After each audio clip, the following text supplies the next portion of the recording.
Now we review Joker, Folie, Deux. Yes, I do much hate it when my Deux are partial. Yes. Alright, ladies and gentlemen, so I have seen Joker, Folie, Deux. Yes. Folie, Deux, if you are not aware, is essentially group or contagious psychosis. It is an actual diagnosis and thing. So, Joker, you're all crazy. Anyway, for every 1,000 subscribers I get, I do purchase one of these bracelets from the company For Ocean. For Ocean pulls a pound of trash out of the ocean every time I do that. If you would be so kind as to comment, like, and subscribe, you'd be doing your part for a better world. Now, Joker Folie Deux takes place after the first Joker movie. Arthur Fleck has been arrested. He is on trial for murder. And he has a groupie named Lee Quinn who is really into him. And then they sing in off-key but reasonably not terrible ways until you're just tired of it. And there is a lot of religious music in here. I'm going to have to make that point, is that a lot of religious music in here. But the overall push here is to say that Arthur is under the defense of he is Arthur and Joker, not they're two parts of the same person. They're a split personality within the same man.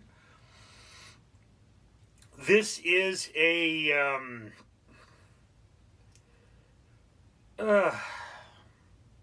look, this movie, I've read this online, that apparently this movie is supposed to be a giant middle finger to lovers of the first film, because we're not supposed to like Joker.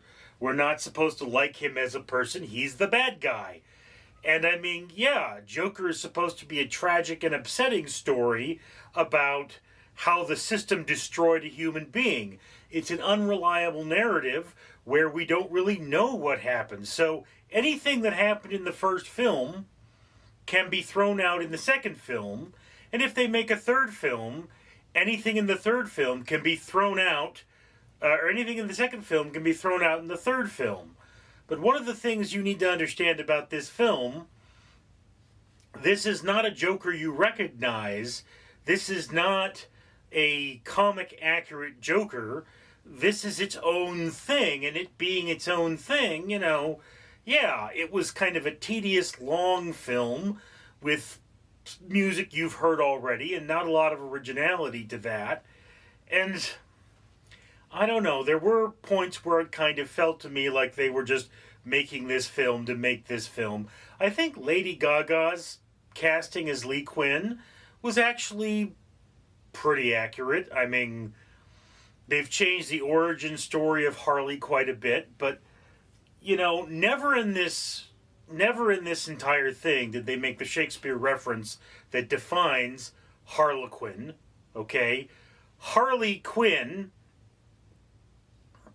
or Harley Quinzel, or whatever her name is, the Joker remarks when he first meets her that this reminds him of the character from Shakespeare, Harlequin, who is a court jester that wears a suit with diamonds on it. In fact, there is actually something in our world called Harlequin syndrome, which is a disease where you have skin with these diamond-shaped scales on it. So yeah, ever see the lizard baby thing? That's what Harlequin syndrome looks like. It's really, really sad. But when you examine this movie, yeah, there's a reversion to the sad and mopey Arthur, and ironically, in the start of the film, he does seem rather cured. He's not doing the laughing thing anymore, and the laughing thing isn't hurting him as much as it normally does. And that laughter is kind of a indicator for his personality. When you're dealing with Arthur in control, he doesn't laugh. When Arthur is losing control, the laugh hurts him. And when the Joker is in control, the laugh is natural. okay? That's just the thing about the Joker and the character. You have to ask a lot of questions at this point, like, where the heck is Batman? Because, you know, like, here is everybody from Batman except for Batman. These are all Batman characters, yet nowhere is it even mentioned that Batman exists, and Batman didn't apprehend Arthur. I don't know if this is supposed to be set before Batman became Batman, and Batman is still too young, but at Joaquin Phoenix's age, I mean, you know, Batman should at least be a teen or something, and you know, the parents should be dead. So I'm not really understanding where this might fit into the Batman universe, unless this is a variant of that universe without Batman. All right, but yeah, look, this film, it does not show you the character that was designed and created in the first film. It shows you what it's more like to be mentally ill, which is, you know, just because you have some sort of an existential experience, it is, you know, in religion they say the spirit is renewed, but the soul remains tainted. This is the, you know, it's like my spirit is my immortal self, my truest self. My soul is my earthly self. And just because you may have these great epiphanies doesn't mean you don't have a reversion or a fall back to this painful you. Just because your life has gotten better doesn't mean that you don't still suffer from depression. So, yeah, I mean, in a certain way, we see that Arthur Fleck is still Arthur Fleck, and the question is the Joker something that lives within his head? And you can't ever glean a full and perfect answer from this movie. You can't, because you know from the first movie that you don't have a true narrative. Anything that happened in this film may just be existing in Arthur's head. We don't know. He may have never killed anybody. None of the narrative is reliable.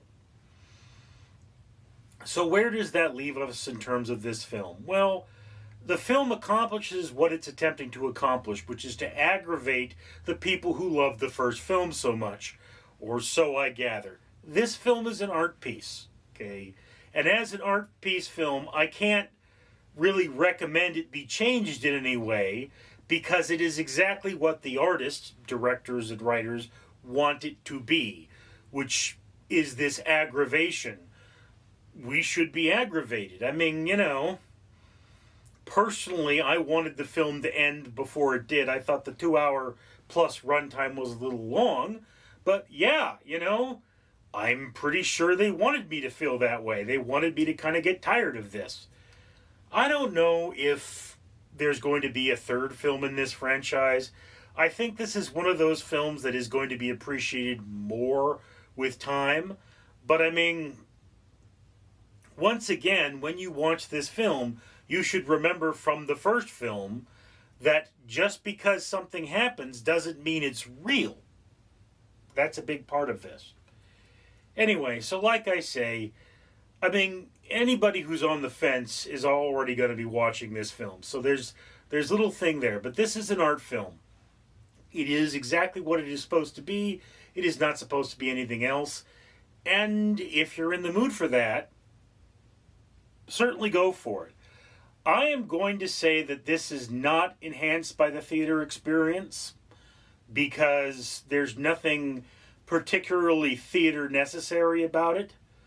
Although I do have to say that, you know, I'm going to grant that movies got a movie, but there are things in this film that kind of break the narrative for me, and I don't want to talk about them because they're spoilers. I might do a spoiler review of this film, but really, I mean, it's an art piece. Movie's got a movie. I wouldn't say I left this film satisfied, but I will say it had an impact. Anyway, that's just my opinion, and I'd love to hear yours down in the comments below. I'm Richard. Greetings, humanity. Once again, Fred the Facehugger here, reminding you to comment, like, and subscribe. And of course you should do that because, if you look, I am wearing 2 bracelets. These bracelets are from 4Ocean, a company that pulls a pound of trash out of the ocean every time somebody buys something from them. Well, the owner of this channel has pledged to buy 1 bracelet for every 1,000 subscribers. And it's a very, very dirty ocean that you dirtied. So you should help him out and comment, like, and subscribe. Therefore, having him more subscribers so that he can buy more bracelets and clean that ocean. Or, yeah, I could fulfill my life cycle and hug your face. Don't you want a hug? Come over here. I want to give you a hug. I want to give you a hug right now. Yes, come over here, polluting human. Let me give you a hug.